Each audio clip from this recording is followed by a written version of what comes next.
you gonna start off by telling me whatever it is that you're gonna ask me. Okay, well, first let me tell y'all.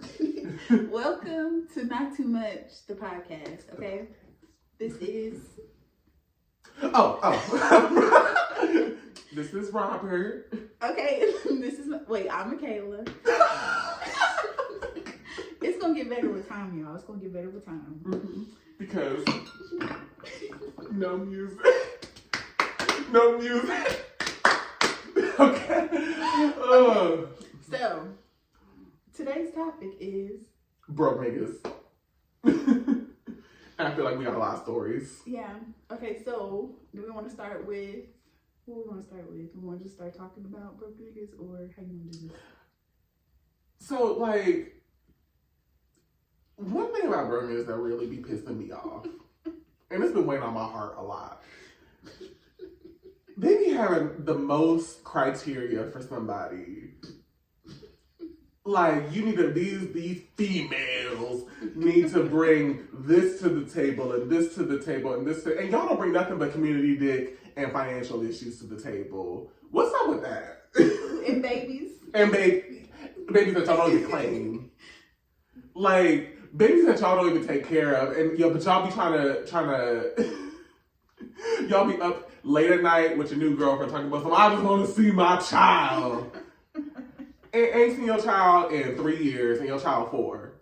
Now your girlfriend on Facebook taking up for you, talking about the baby mama hiding the babies Looking at damn from the daddy. And the daddy hasn't tried to see the babies at all. Not one time. But just, like, my thing is, like, there's nothing wrong. I'm not going to diss somebody for being broke because times is hard and America is very ghetto. Yes. So I don't fault people for being a little low on funds. I'm simply saying that we got to adjust our expectations of other people if we broke.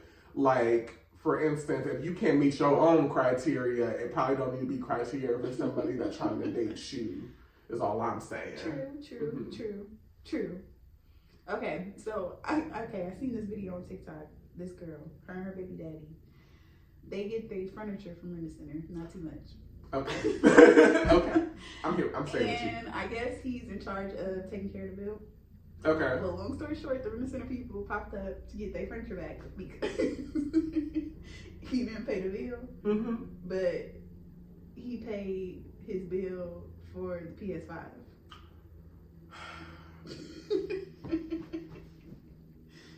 Y'all gonna be the death of me. And everybody in the comments is like, girl, you need to take your baby and leave. Guess where she at? With no furniture and the PS5. And the PS5? Do he at least got a job? I don't think so. So you need to tell me that you, at 8 o'clock in the morning, you kiss your boyfriend goodbye to go to work, and your boyfriend just turned on the PS5? Yeah.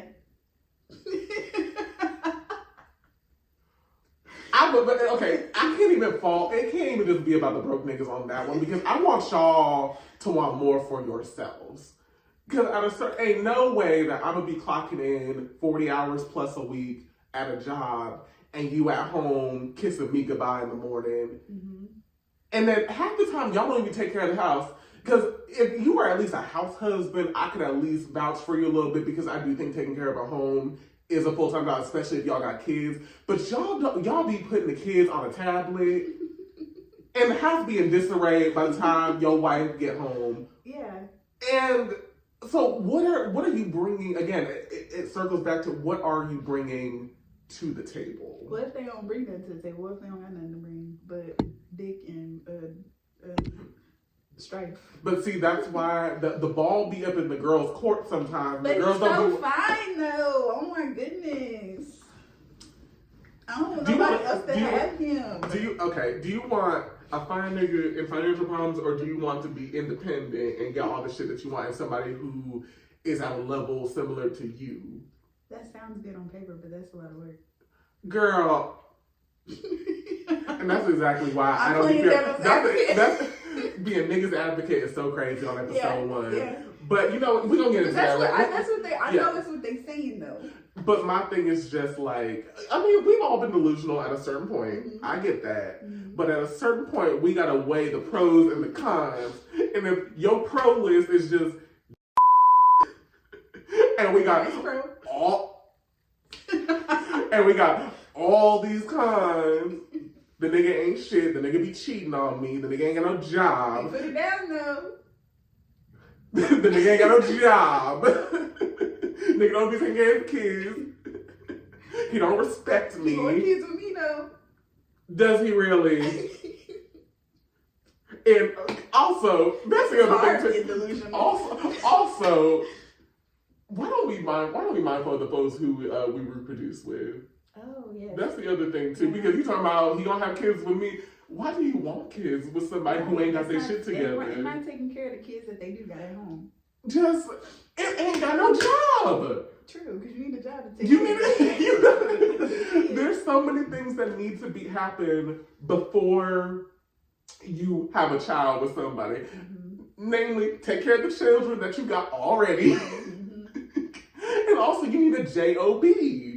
And it would be great. Well, I don't shame people for being at any job, because a job is a job is a job, but you ideally would be in a job that you could support a family. Right.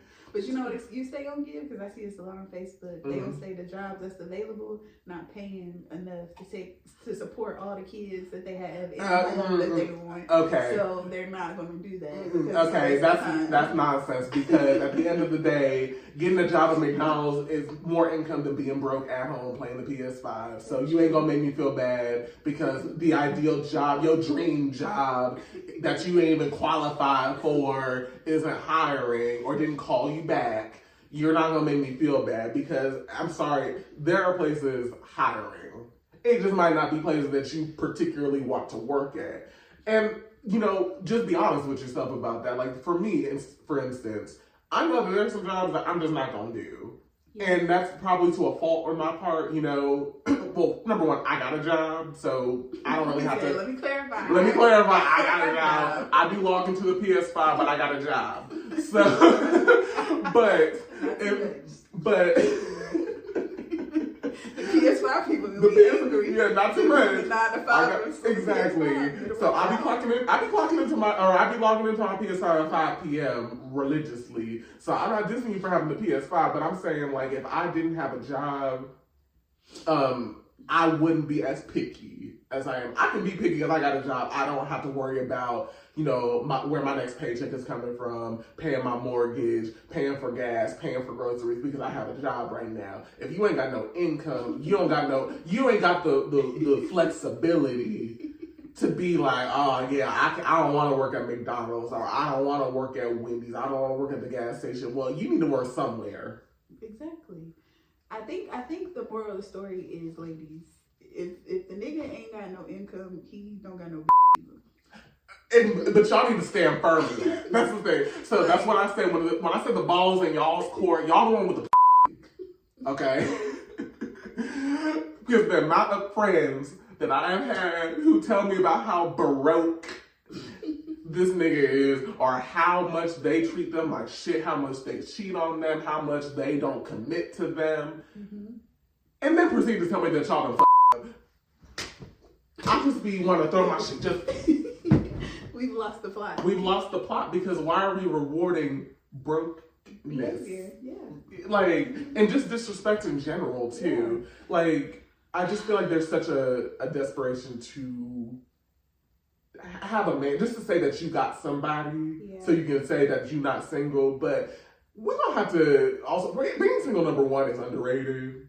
It really is. That's what I'm saying. Like, just having some peace where you're not constantly worrying about what somebody else is doing. And you can take your time getting to know somebody and connecting with somebody, and then y'all eventually get into a relationship.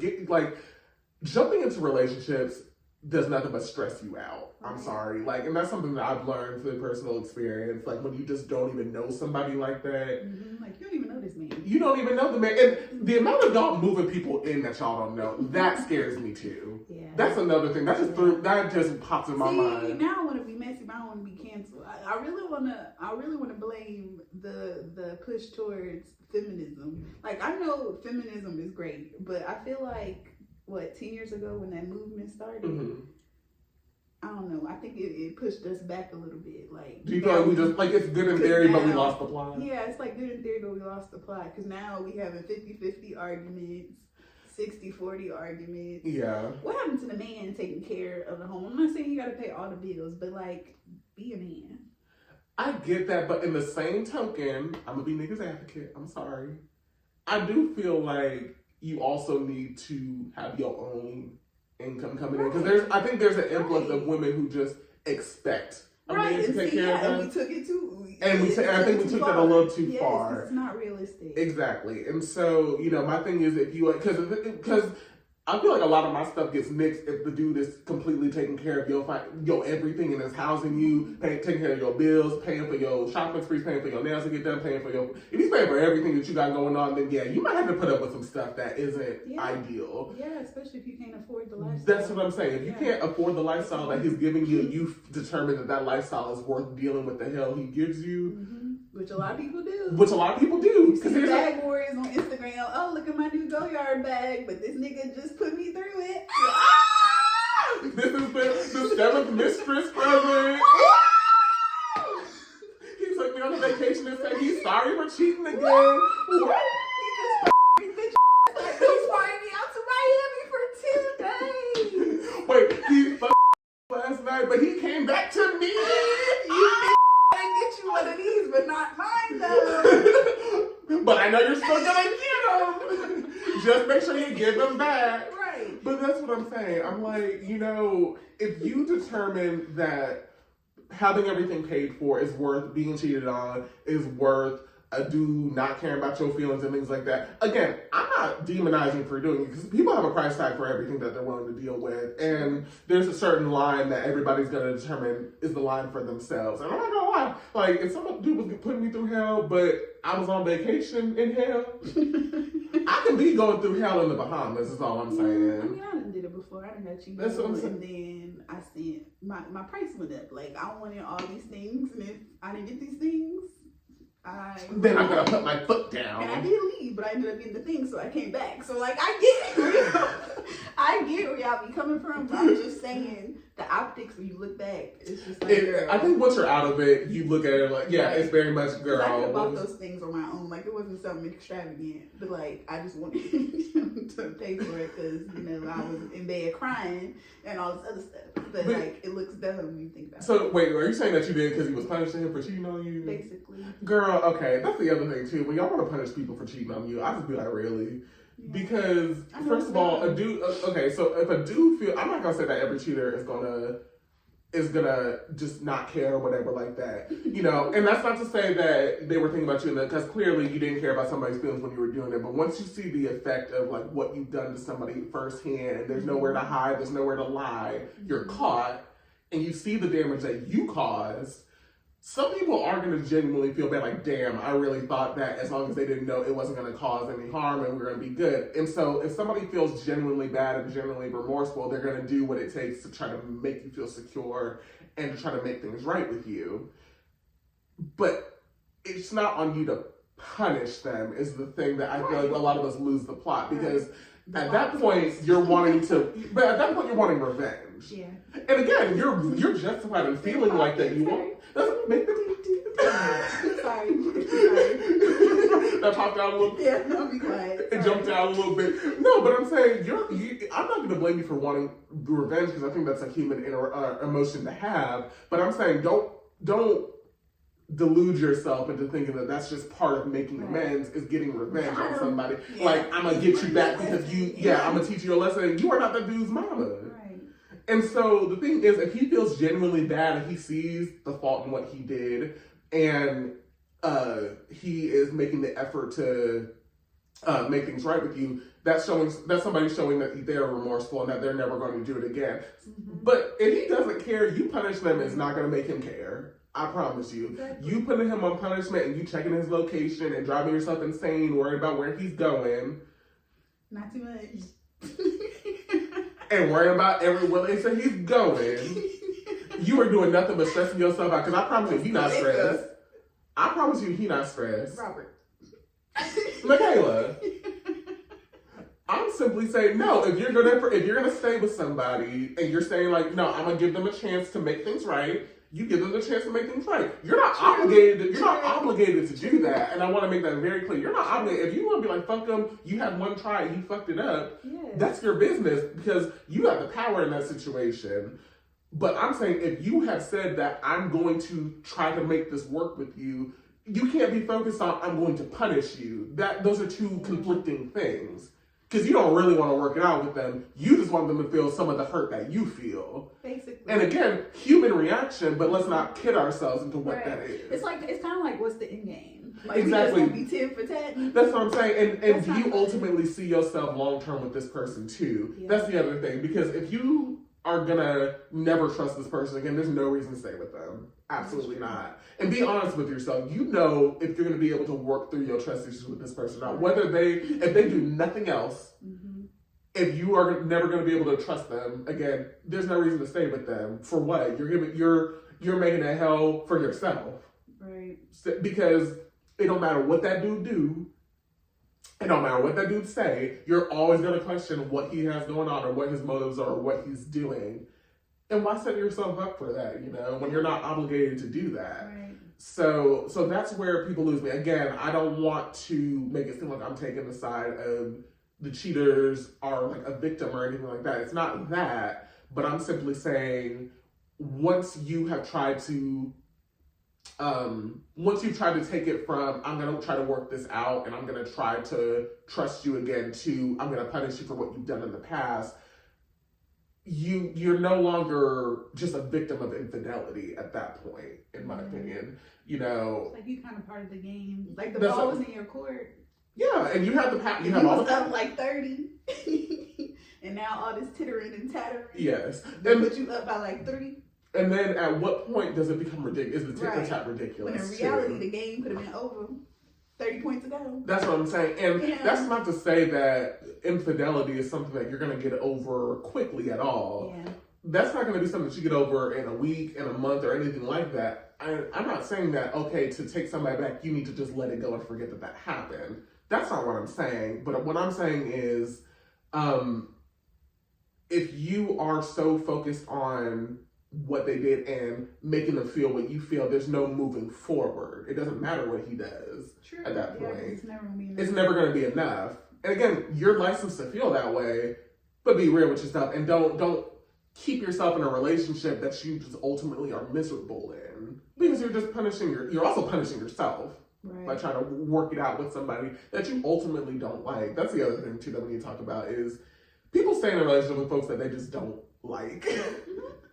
And I've done it too. Yeah. But like I've had homegirls who tell me everything that their dude does, like wrong, all the arguments that they have, that they feel like shit whenever they're around their dude.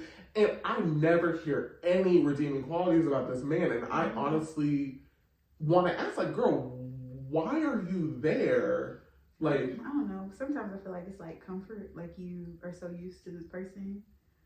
Girl, that's toxic. And I know, but I'm like when I look back on things, I feel like maybe it was just comfort because of course once I got out of those things, I'm like, this is nice. Like the streets is nice. Okay, not too much. The streets are not nice. I'm saying like I was out there screwing and doing and all this stuff. I'm just saying like I was by myself and this is like nice. Yeah, like, I wake up, I don't have stress. To relate nobody to. Like I don't feel obligated to talk to nobody, ask how they doing. Like I really don't give a damn. And like, you don't have to worry about what somebody. Yeah, you don't have to worry about what nobody's doing. Right. Because we were just talking about how whenever I got cheated on in college, how I thought I was punishing somebody. That's the other thing too, is that y'all be thinking y'all punishing people, and y'all again, if somebody don't care, no amount of punishment that you give them is gonna make them give a damn. It's my thing.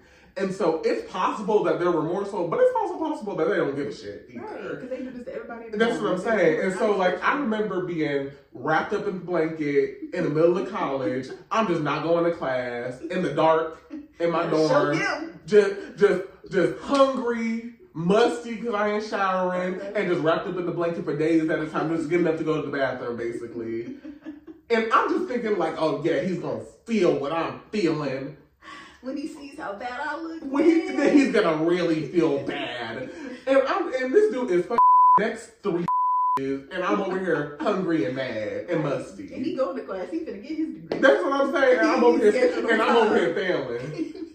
Now, luckily, I didn't fail the whole semester. I got out my funk and I was able to, get my grades up and everything. But like the fact that I let a dude almost derail something that was going to be a long-term, and that college is a long-term investment. Exactly. I almost derailed a whole semester for a dude who don't give a shit about me. Community P. That's what I'm saying. And so that's what if nobody takes anything else from what I say today, it's like, girl, do not be focused on trying to punish somebody who does not care. Because at the end of the day, you're punishing yourself. Exactly. Ooh, girl, ooh, you ate that. Clock it. Clock it. Oh. But yeah, like, I don't know. Yeah. I like how we evolved from broke niggas to not being shit. But you know what? It was a nice little segue. It was a nice little segue. Oh, gosh. All of it could be tied into. It's under an umbrella for sure. We're gonna get to the broke ladies too. Don't think y'all safe. Right, we're not a bashing men podcast. Because I got some cooking up for them. Very much accountable. Yeah. Accountability 101. Oh my gosh. So are we done? Are we done? Are we? No. I mean, I don't know. Is that all you gotta say about broke? About broke men? Unless we're gonna do a separate one for the women. You want to go ahead and do someone for the women so you don't gotta come up here? Yeah. Okay. You know what? We ain't even told them bye. What's our exit?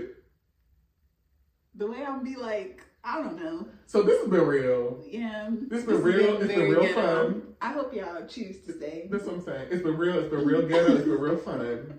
Like and subscribe, first of all. And we hope to see you next time at the Not Too Much podcast. Bye. See you later.